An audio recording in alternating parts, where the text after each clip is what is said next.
Hey writers, we've been working on our super top secret writing project for Mom this week, and today we're going to continue that work. We are going to begin editing and publishing our piece to get it ready. So first we're going to take a look at editing. When we're editing, we're making sure that our writing is ready for the reader. So we're looking to make sure that it's the best writing we've ever done. So we're making sure we have our periods in the right place, everything is spelled correctly, and it also sounds right and makes sense. So I have some highlighted areas for us to look at, and we need to begin by rereading. So we're just going to focus on the highlighted parts. So let's look at the yellow part.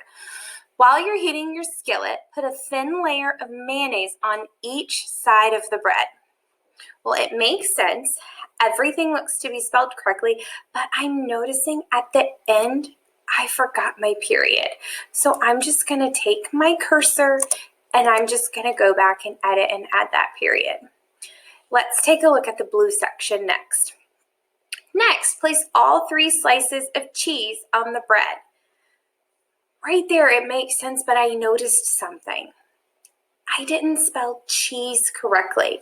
So I do want to show you a cool trick that can help you when you're checking your spelling on the computer. If you click on the word that you're looking for and then you right click, it'll give you an option to help you fix it because you might not be sure. So that's just a helpful little trick when we're typing. So now let's go back and read and make sure it sounds right. Next, place all 3 slices of cheese on the bread and then cover it with the other slice of bread with the mayonnaise side up. Now that looks perfect.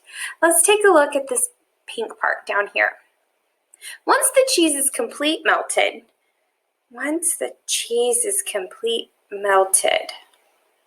that does not make sense. Once the cheese is completely melted. So I'm going to go back and I'm going to add the end of that word to make sure it sounds correct. So let's reread it again. Once the cheese is completely melted and the second slice of bread is golden brown. That sounds much better. Now it makes sense. So when you're going back and rereading and editing, we want to make sure that it sounds right, we have our periods, and that everything is spelled to the best of our ability, okay? The next thing I want to talk to you about is publishing. So when we're publishing, we're really just making it look really good. So there's a couple of different things that we can do when we're publishing. So first, I'm going to take away my highlighted part so that way it's ready for publishing. I don't want that highlighted piece. And since I'm making this for my dad, I want to think about favorite things my dad likes. So my dad's like me, he's an Auburn fan, and so their colors are orange and blue. So I am actually going to change my text to orange and blue. So I just did that top one really fast, so I'm going to show you how to do the next one. So notice I have my blue box around my text. I'm going to go up here to this A and it says text color. I can click on it and then all those options drop down to give me those options. And so I'm going to come down here and I'm going to pick this dark blue for the text. Okay. Now the next, we're going to go to slide 2 where we were writing our thank you letter to Mom. I wrote mine to Dad.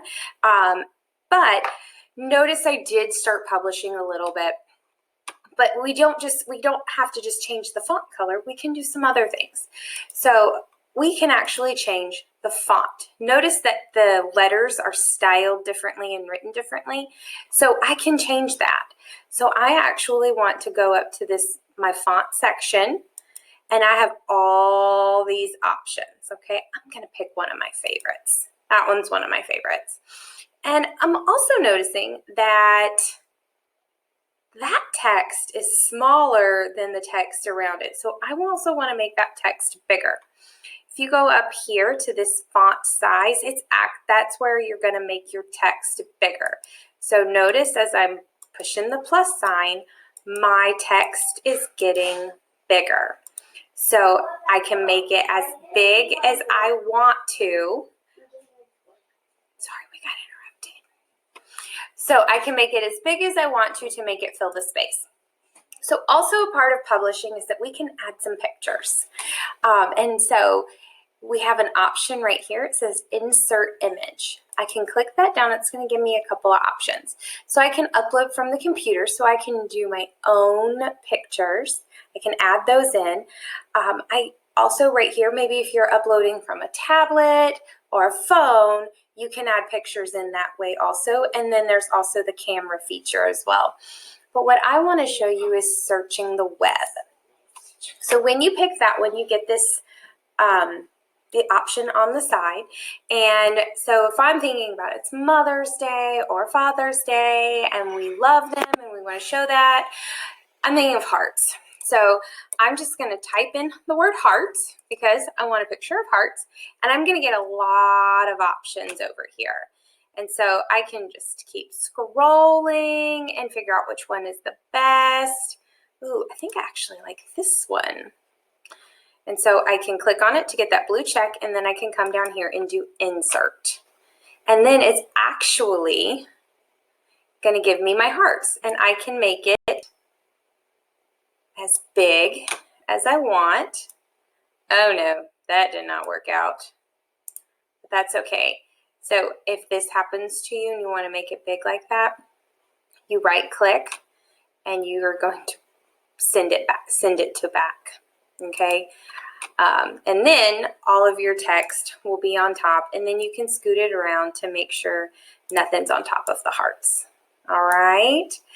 So there's a lot of different things you guys can do to publish, and just explore, figure out what would work best for you. Think about some of Mom's favorite things. That might be something that might inspire you and help you get started. Okay. So good luck, writers, and I know Mom is going to love it.